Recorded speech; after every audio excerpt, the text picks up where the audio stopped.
di Yogyakarta itu berjuang. Tidak ada yang namanya saya jalan-jalan ke Malioboro, nggak ada. Nah, setelah seleksi, setelah wawancara, saya pulang ke Jawa Barat. Saya menunggu pengumuman itu sekitar 1 bulanan. Di situ saya mempersiapkan karena waktu itu saya langsung milih jurusan Bahasa dan Sastra Arab. Setelah 1 bulan, saya menunggu pengumuman. Alhamdulillah, saya keterima beasiswa full sampai 8 semester gitu, sampai wisuda. Jadi, alhamdulillah saat ini saya kuliah tidak bayar gitu. Jadi, saya rasa itu hal yang luar biasa ya untuk saya pribadi karena pencapaian seseorang itu berbeda perspektifnya gitu. Jadi, kenapa saya buat buku Nothing Impossible Cause I Have Allah ini? Karena menurut saya, apa yang tidak mungkin pada saat itu, ketika saya yakin kepada Allah, ketika saya yakin punya Allah, Allah itu punya segalanya, kenapa saya enggak bermimpi gitu, setinggi-tingginya gitu kan. Jadi, filosofi dari buku ini, karena saya sekarang berprinsip, apapun yang tidak mungkin akan menjadi mungkin ketika kita yakin kepada Allah Subhanahu wa Ta'ala. Jadi, terbitlah judul yang berjudul Nothing Impossible Cause I Have Allah gitu. Next, next aja Mbak. Nah, di sini sebelum saya masuk ke isi buku dari Nothing Impossible Cause I Have Allah ini, ada salah satu quotes atau nasihat dari Bapak Buya Hamka, kalau hidup sekedar hidup, babi hutan juga hidup. Kalau kerja sekedar kerja, kera juga bekerja gitu. Jadi teman-teman, makna dari kata-kata ini sangat mendalam gitu. Makna dari kata-kata ini untuk teman-teman semua, ayo mulai sekarang jangan sampai teman-teman hidup di dunia itu hanya sekedar kuliah pulang gitu. Semisal teman-teman tidak memaknai apa yang teman-teman lakukan gitu. Jadi mulai sekarang ayo maknai apa yang teman-teman lakukan saat ini gitu. Jadi manfaatkan waktu teman-teman, jangan sampai waktu teman-teman terbuang dengan sia-sia kayak nongkrong. Boleh teman-teman nongkrong tapi dibatasi gitu. Next. Nah, tadi saya mengatakan jadi waktu itu saya masih ingat nasihat Ustadz saya waktu di pesantren. Beliau bilang ke saya, ada nasihat Imam Syafi'i, coba terapkan di kehidupan sehari-hari dan aplikasikan gitu. Di sini ada 6 poin. Yang pertama itu zakaun, yang kedua itu hirsun, yang ketiga itu ijtihadun, yang keempat itu bulghatun, yang kelima itu mulazamatul ustadi, yang keenam itu tuluz zaman. Next. Nah, di sini saya sering mengaplikasikan dalam kehidupan sehari-hari dari dulu sampai saat ini saya juga masih mengaplikasikan. Yang pertama ini ada zakaun. Zakaun itu kecerdasan gitu. Nah, teman-teman bahwasanya hidup ini harus cerdas dalam bertindak. Tindakan teman-teman tanpa ilmu itu tidak akan bukan benar sih, tidak akan tepat gitu. Jadi, teman-teman dalam bertindak atau dalam bersikap itu harus memiliki ilmu gitu. Karena tindakan teman-teman ketika tidak memiliki ilmu itu tidak akan ada maknanya gitu. Jadi ayo mulai sekarang teman-teman harus melatih diri dalam bidang akademik, religinya, terus ke masyarakat teman-teman harus kayak gimana sosialnya. Jadi setiap apapun yang teman-teman lakukan itu harus dimaknai gitu. Nah, terus yang kedua di sini ada hirsun. Hirsun itu apa sih gitu? Nah, hirsun itu perhatian. Jadi teman-teman karena saat ini kan kita kuliah offline ya, kuliah online gitu. Jadi keterbatasan kita untuk bertemu dengan dosen, dengan guru itu sangat terbatas gitu. Jadi ayo mulai dari sekarang teman-teman terapkan dalam diri teman-teman apapun yang dikatakan guru harus diperhatikan gitu. Karena setiap perkataan guru itu selalu ada makna yang tersirat untuk kehidupan kita gitu. Jadi teman-teman misal ada kuliah online nih, coba mulai dari sekarang terapkan kayak on cam gitu. Perhatikan apa yang dikatakan guru. Jadi setiap apa perkataan guru itu pasti bermakna untuk kita ke depannya. Gak mungkin kan seorang guru mencelakakan muridnya gitu. Jadi apapun yang guru perintahkan, apapun yang guru berikan kepada kita itu berdasarkan apa yang menjadi pengalaman guru-guru kita gitu. Nah, terus yang ketiga itu ada ijtihadun gitu. Ijtihadun itu bersungguh-sungguh. Jadi teman-teman ketika bertindak itu harus dengan kesungguhan hati gitu. Jadi jangan sampai teman-teman ketika melakukan apapun itu dengan rasa keterpaksaan gitu. Karena itu akan menjadi sia-sia untuk diri teman-teman. Udah habis pikiran, udah habis fisik, udah habis waktu gitu. Jadi apapun dan hal kecil apapun, ayo mulai dari sekarang teman-teman niatkan karena Allah gitu. Karena kita mau berbuat baik nih, terus baru niat itu udah menjadi pahala buat kita, apalagi kita melakukannya gitu. Nah, terus di sini ada bulgotun. Bulgotun itu apa sih? Nah, bulgotun ini bekal gitu. Jadi teman-teman menuntut ilmu itu harus punya bekal. Semisal kayak saya nih,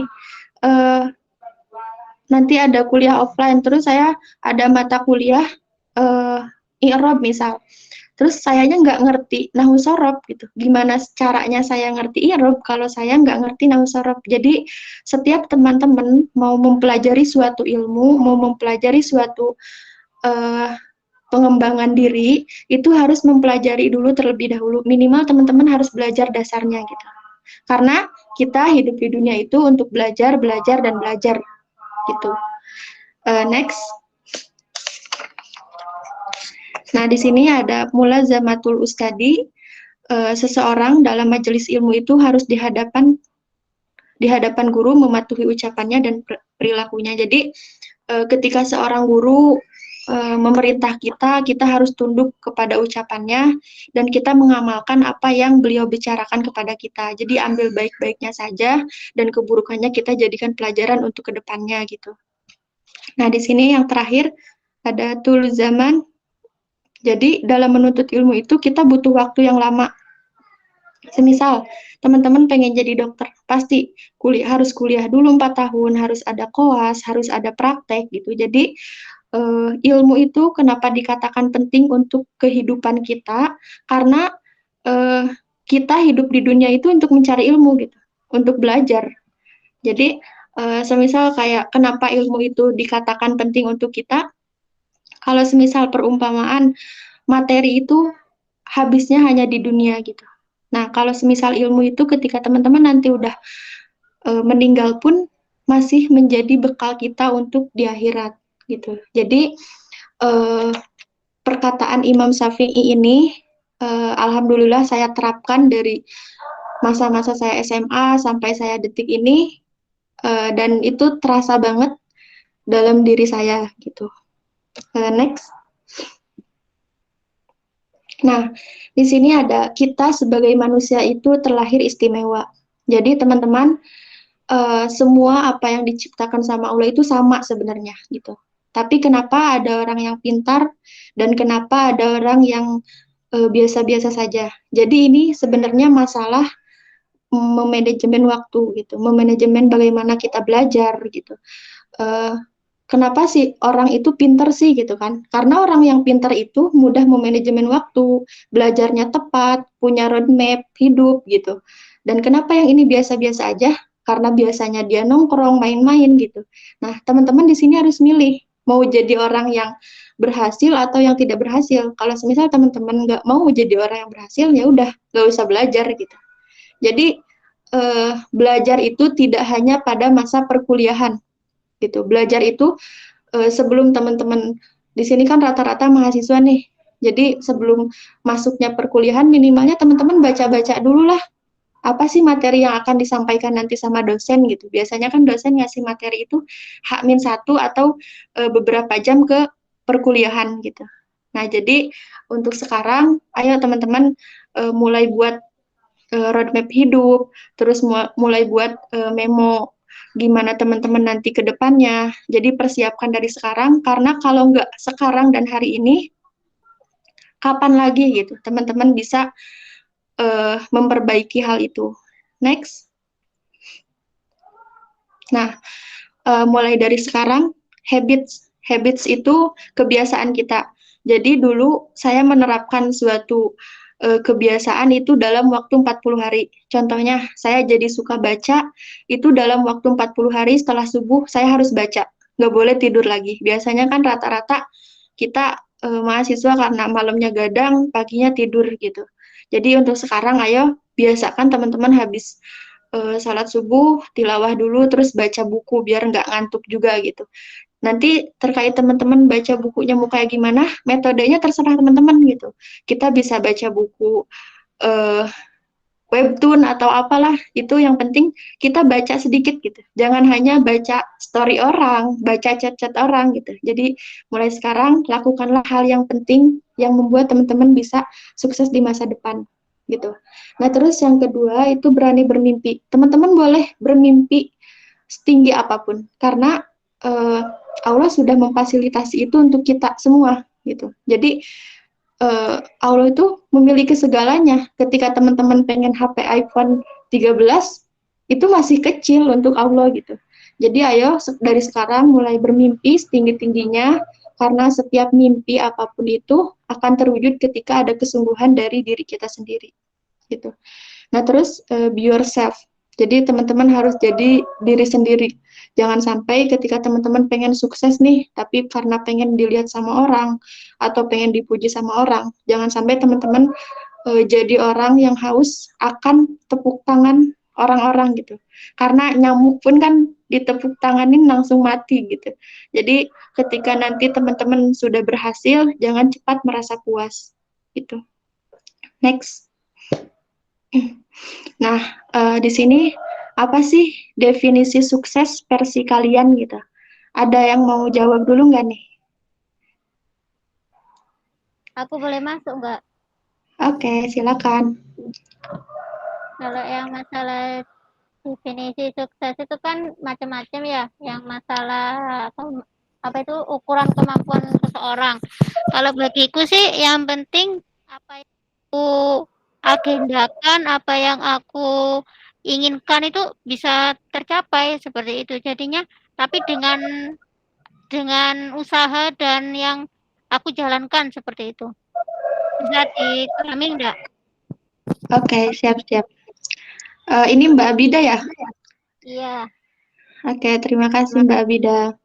kok apa Nah, tuh? di sini ada apa sih definisi sukses versi kalian gitu? Di sini kan rata-rata kita paling kayak aku pribadi mikirnya keinginan kita tercapai, terus bisa beli barang-barang mewah, liburan ke luar negeri, punya mobil, dan lain sebagainya. Tapi ternyata salah ketika kita mendeskripsikan sukses itu seperti itu. Jadi sukses yang sebenarnya itu ya benar, kita memiliki hal itu semua, memiliki barang-barang itu semua. Tapi sukses yang paling benar-benar sukses itu ketika kita bermanfaat untuk orang lain gitu. Jadi kita sukses itu bisa mesejahterakan orang-orang yang lagi kesulitan. Kita sukses itu bisa membantu orang-orang yang lagi butuh kita gitu. Jadi prinsip aku pribadi, aku sukses itu ketika aku sudah bisa bermanfaat untuk orang lain gitu. Next. Nah, di sini saya mengutip satu buah nasihat dari sastrawan Arab, yaitu Abdul Hamid Al-Khatib. Beliau berkata, berlombalah kalian, wahai para penulis, dalam menghasilkan karya sastra. Pelajarilah ilmu agama kalian, mulailah dengan ilmu kitabullah, beserta ilmu warisnya, dan kaidah-kaidah bahasa Arab, karena ia adalah pengasah lisan kalian. Kemudian, perindahlah tulisan tangan kalian karena ia adalah perhiasan bagi karya kalian. Karena sesungguhnya itu akan membantu kalian dalam menggapai impian. Saling berkasih sayanglah karena Allah dalam berkarya, wahai para penulis. Saling menasehatilah kalian dengan hal-hal yang telah dilakukan oleh para pemilik keutamaan, keadilan, serta kemuliaan di antara pendahulu kalian. Jadi sastrawan ini menasehati kita istilahnya gitu. Jadi ayo mulai dari sekarang teman-teman yang belum bisa konsisten dalam membaca, dari sekarang sedikit demi sedikit teman-teman suka membaca gitu. Biasakan membaca karena seorang penulis itu biasanya orang yang suka baca gitu. Ketika teman-teman nggak suka baca, itu menurut saya hal mustahil ketika teman-teman bisa menulis sebuah karya sastra gitu. Jadi saya di sini berpesan kepada teman-teman mulai sekarang, ayo biasakan untuk membaca walaupun itu satu ayat gitu, walaupun itu satu kalimat. Kalau semisal jadi kebiasaan kita ke depannya, kalau semisal udah jadi habit kita ke depannya, itu bakalan uh, jadi kebiasaan teman-teman ketika nanti di dunia pekerjaan atau di dunia bisnis dan lain sebagainya. Karena menurut saya ketika kita menulis dan nanti kita menghasilkan sebuah karya, lalu kita meninggal, tulisan kita akan tetap abadi gitu, meskipun jasad kita sudah tidak ada. Jadi ayo buat teman-teman peserta dari bedah buku Nothing Impossible Cause I Have Allah ini, mulai dari sekarang gemari membaca dan berlatih untuk menulis gitu. Karena dengan menulis, dengan kita bisa menerbitkan sebuah buku, itu menjadi jalan kita untuk membuka relasi, membuka pintu-pintu keberhasilan kita ke depannya gitu. Next. Ini yang terakhir ya teman-teman, jadilah diri sendiri, maka kamu akan mengetahui di mana potensimu. Dan ketahuilah kapan kita harus mulai dan kapan kita harus berhenti berjuang. Jangan pernah menyerah tentang sebuah mimpi, karena semuanya sudah ditetapkan. Tugas kita hanyalah berusaha dan memperbaiki apa yang terjadi hari ini untuk mempersiapkan ke depannya. Nothing impossible cause I have Allah. Nah, teman-teman, di judul Nothing Impossible Cause I Have Allah ini, alhamdulillah juga dari dulu saya bermimpi untuk berangkat ke negara Turki waktu saya zaman SMA, dan kemarin alhamdulillah saya daftar di International Youth Leader, dan insya Allah di tahun besok saya berangkat ke negara Turki dengan biaya yang diberikan oleh pihak lembaga tersebut gitu. Jadi mohon doanya dari teman-teman untuk kelancaran saya berangkat program ke negara Turki. Jadi itu kan hal yang tidak mungkin menjadi mungkin gitu. Kenapa saya menulis buku ini? Terima kasih. Mungkin bedah buku saat ini saya cukupkan ya. Silakan sesi tanya jawab. Saya kembalikan ke moderator.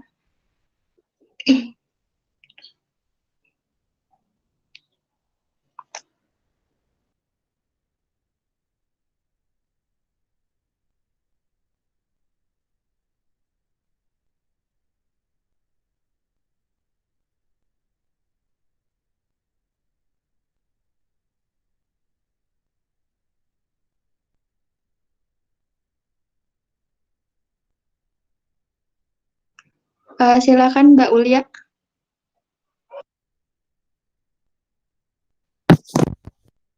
Oke, aku izin masuk ya.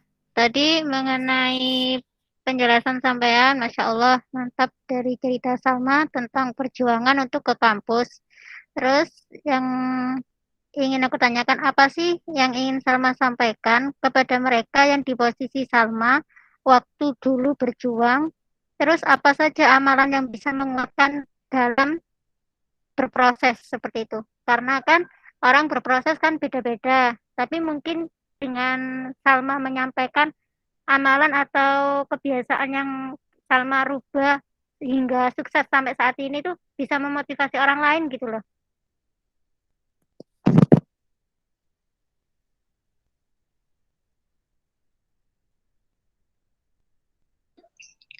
Baik, terima kasih untuk pertanyaannya Mbak Bida.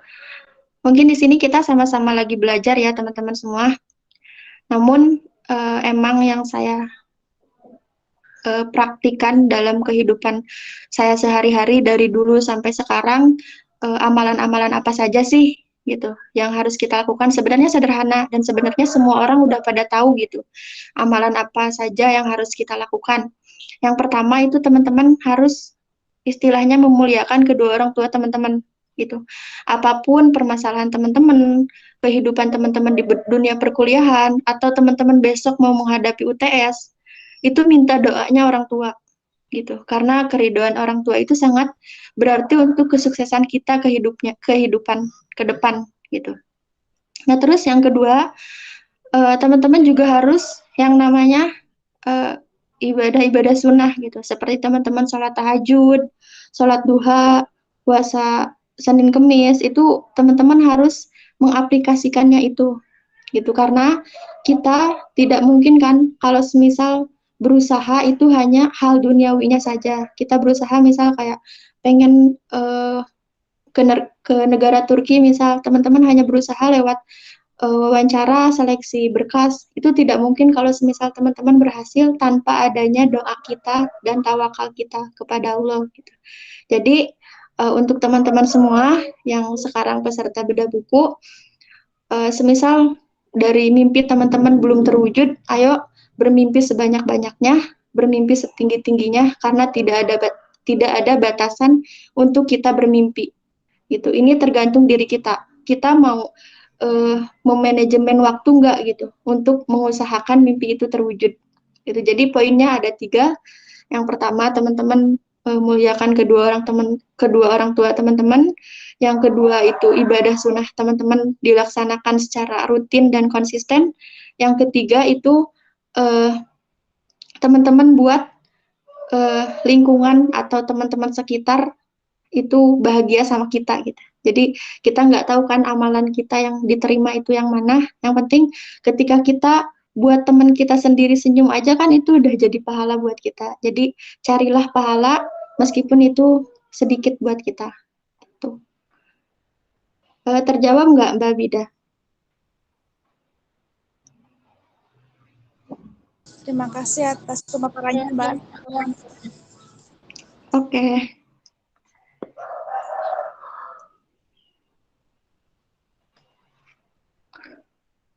Ada lagi yang bertanya? Mbak Hasasah gimana? Silakan yang ingin bertanya lewat raise hand, dipersilahkan. Iya gini Mbak Salma, mohon maaf. Kita tukeran HP dulu. Ya jadi, aku mau nanya nih Mbak Salma. Berapa lama sih Mbak Salma tuh nyelesain nulis buku ini? Jadi,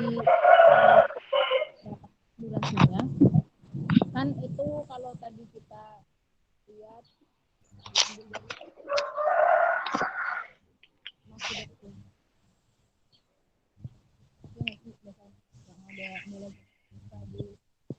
Putus-putus Mbak Manda. Yaudah. Saya nanya lewat chat aja.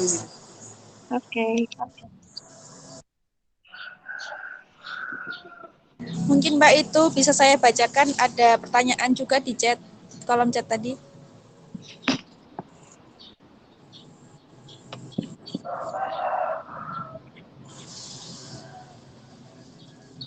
Ini Mbak ada satu pertanyaan dari Mas Rizkonanda. Izin bertanya Kak, untuk menumbuhkan semangat menulis dan menggapai mimpi itu bagaimana ya Mbak? Dari pengalaman Kakak. Maaf telat masuk. Mungkin tadi udah dibahas. Sekian, Oke, Mbak. baik. Yang pertama mungkin untuk menumbuhkan kita bisa suka menulis itu yang pertama membaca ya. Karena dengan membaca itu kita lebih banyak menguasai kosakata gitu. Karena menulis ini kan membutuhkan kosakata yang banyak gitu. Jadi ketika teman-teman nggak suka baca, itu yang tadi saya bilang hal yang mustahil ketika teman-teman pengen menulis gitu, pengen jadi penulis. Gitu. Jadi biasakan dulu untuk membaca setiap subuh kalau bisa teman-teman, karena itu menurut saya waktu yang fresh untuk kita menerima suatu informasi, suatu ilmu gitu. Nah, terus gimana caranya menggapai mimpi gitu? Di sini saya tidak mengatakan diri saya sudah sukses. Cuman di sini saya mengatakan bahwa ada beberapa mimpi saya yang sudah terwujud gitu. Nah, dari salah satu mimpi saya yang terwujud, ya tadi saya sudah mengatakan uh, dulu saya sering kali bilang pengen ke Turki gitu. Itu saya sering kali bilang, saya sering minta doa ke orang tua saya. Jadi prosesnya sangat lama memangnya juga, karena di situ kita harus ada berusaha dulu gitu sebelum kita melihat hasilnya. Nah, di situ dari zaman saya SMA kelas 3, saya pengen ke Turki tidak ada kesempatan, namun alhamdulillah kan nanti di awal tahun saya diberangkatkan dengan tanpa biaya, dibiayai oleh suatu lembaga untuk ke negara Turki belajar di sana gitu. Jadi setiap mimpi itu sebenarnya dari apa yang kita ucapkan gitu. Ya saya katakan kenapa nothing impossible cause I have Allah, karena sesuatu yang tidak mungkin dan saya menyangka itu tidak mungkin akan saya dapat.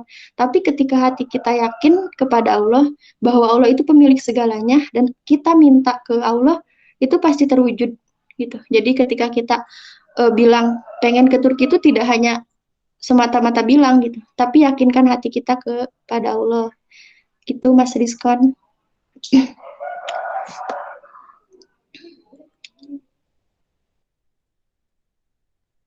Baik Mbak, terima kasih atas pemaparan dari jawaban pertanyaannya Mas Rizkon.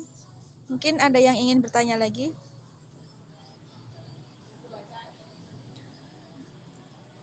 Ini ada satu pertanyaan lagi di kolom chat.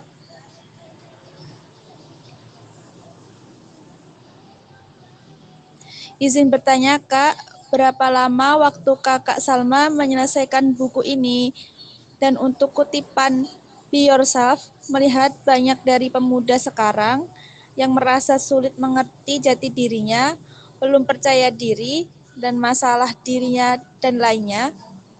Mungkin Kakak Salma berkenan membagikan tips dari masalah-masalah masa kini tersebut. Oke, baik, terima kasih kepada Mbak Manda. Untuk proses penulisan sendiri itu saya mulai nulis dari awal masuk Persada gitu. Jadi waktu itu di kampus ada yang namanya seminar kepenulisan. Di situ saya mulai termotivasi untuk menulis buku, dan proses dari menulis sendiri itu hanya 2 bulan gitu. Tapi di sini saya tidak bisa berdiri sendiri gitu ketika menulis perdana buku saya. Jadi pada saat itu saya meminta revisi kepada kakak tingkat saya yang sudah menulis buku dan kepada pemateri yang waktu itu menjadi pemantik di seminar kepenulisan. Saat itu aku di revisi 2 kali dan revisi itu butuh waktu 1 bulan ya, Manda. Jadi untuk menulis buku sendiri itu sekitar 3 bulan. Di bulan keempatnya alhamdulillah sudah terbit dan terjual lumayan sangat banyak gitu. Dan di sini kenapa saya mengutip Be Yourself, dan jujur saya termasuk orang yang baperan ya teman-teman. Jadi ketika melihat teman saya beda sikapnya sedikit ke saya, pasti mikir pasti saya salah gitu. Nah di sini kenapa saya mengatakan jadilah diri sendiri ketika kita nanti berhasil ataupun apa, jangan sampai niat kita ketika sukses nanti untuk istilahnya untuk dikagumi banyak orang gitu. Ketika ada suatu keberhasilan yang kita dapatkan nanti, tetaplah kita jadi diri sendiri kita gitu. Jangan sampai suatu keberhasilan atau satu keberhasilan kita menjadi pemicu jadi diri kita untuk jadi orang lain gitu istilahnya. Makanya saya bilang mulai sekarang ayo belajar jadi diri sendiri, karena ketika ternyata dulu saya pernah di posisi tidak jadi diri sendiri gitu. Saya selalu berpikir pengen disukai banyak orang, tetapi itu menyiksa diri saya pribadi gitu.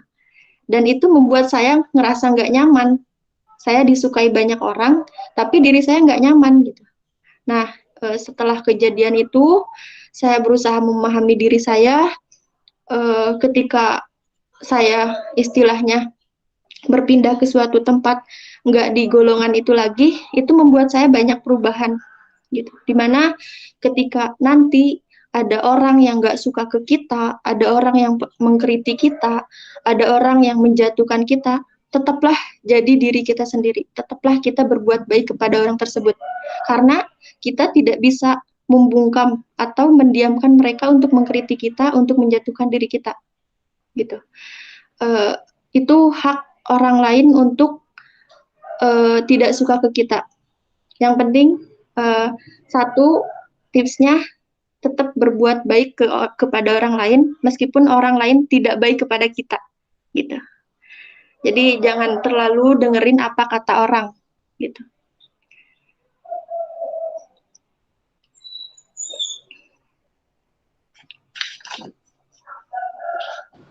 Baik Mbak, terima kasih atas pemaparan dari jawaban pertanyaannya Mbak.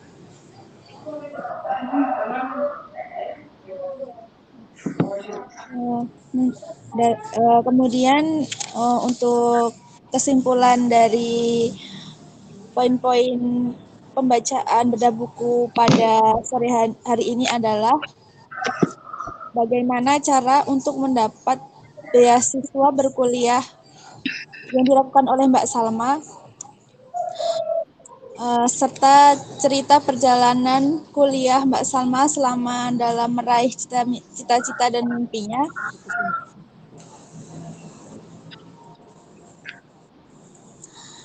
Yang pertama yaitu ada 6 nasihat penting yang disampaikan oleh Mbak Salma, yaitu berkaitan dengan zakaun yaitu kecerdasan, 2 hizun yaitu perhatian, yang ketiga istihadun yaitu tindakan memiliki ilmu dalam berbagai bidang, istihadun bersungguh-sungguh dalam segala hal dan ikhlas dan niat karena Allah Subhanahu wa taala, bulghatun yaitu bekal di dalam menuntut ilmu karena tujuan hidup di dunia dan akhirat. Sedangkan yang terakhir muzamiatul ustazi yaitu harus tunduk kepada perintah guru, tulus zamani dalam menuntut ilmu memiliki proses yang lama dan penting untuk kita.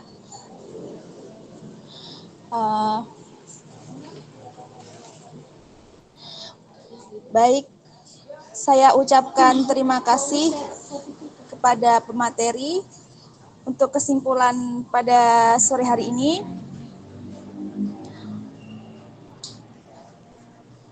Baik, saya ucapkan terima kasih kepada Mbak Salma selaku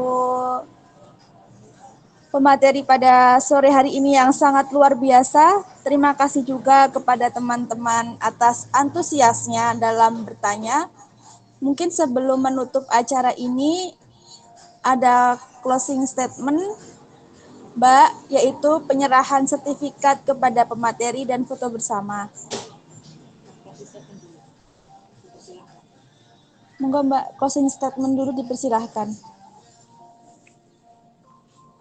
Oke, mungkin closing statement-nya,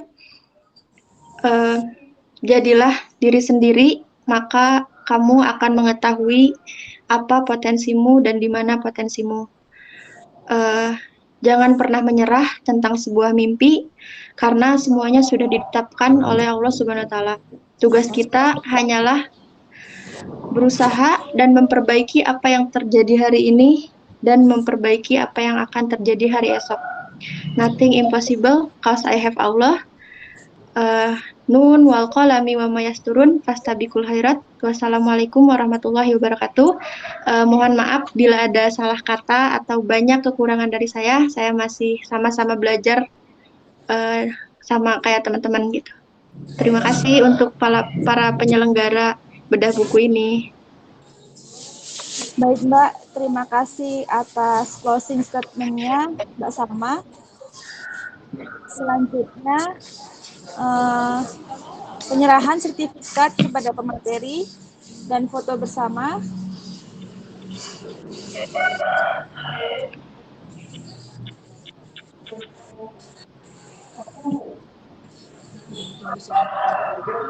Mohon ditunggu sebentar ya Mbak.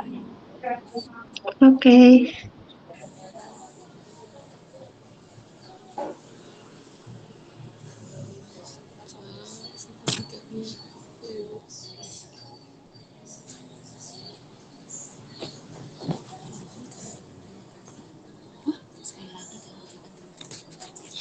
Sekali lagi saya ucapkan terima kasih kepada Mbak Salma yang telah bersedia menjadi pemantik pada sore hari ini.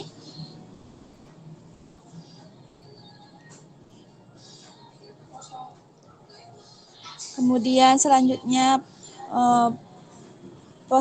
prosesi foto bersama dan penyerahan sertifikat.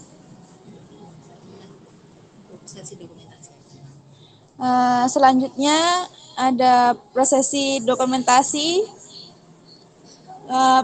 Untuk teman-teman semua diharapkan untuk on cam.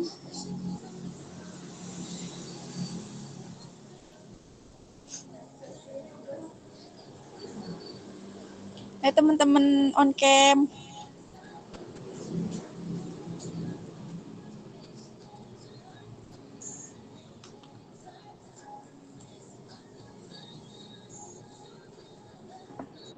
Ini fotonya sama sertifikatnya atau gimana, Mbak Manda atau Mbak moderator? Boleh sama sertifikatnya, Mas. Oh ya, oke. Bentar. Kita foto yuk.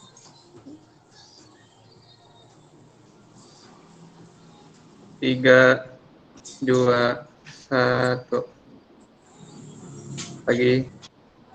2, 1. Oke.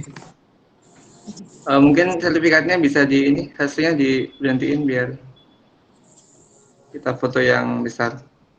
Ini Mas, oke.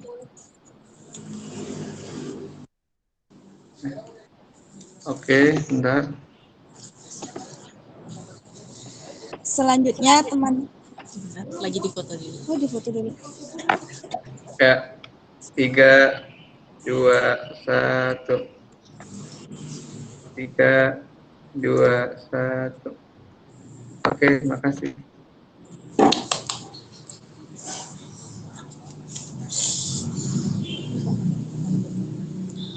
Selanjutnya teman-teman saya ucapkan terima kasih karena telah meluangkan waktunya untuk bisa bergabung dalam acara bedah buku pada sore hari ini. Dan jangan lupa untuk mengikuti bedah buku selanjutnya yang akan dilaksanakan besok banget teman-teman oleh pembedah Bapak Budi Jaya Putra dengan moderator Mas Ical. Jangan lupa join ya teman-teman. Allah. Baiklah teman-teman, cukup segitu dan marilah kita menutup acara pada sore hari ini dengan melafazkan hamdalah. Alhamdulillahirabbil alamin. Saya ucapkan terima kasih dan mohon maaf apabila banyak kesalahan. Beli kain ke Taman Duri. Jangan lupa membeli sepatu.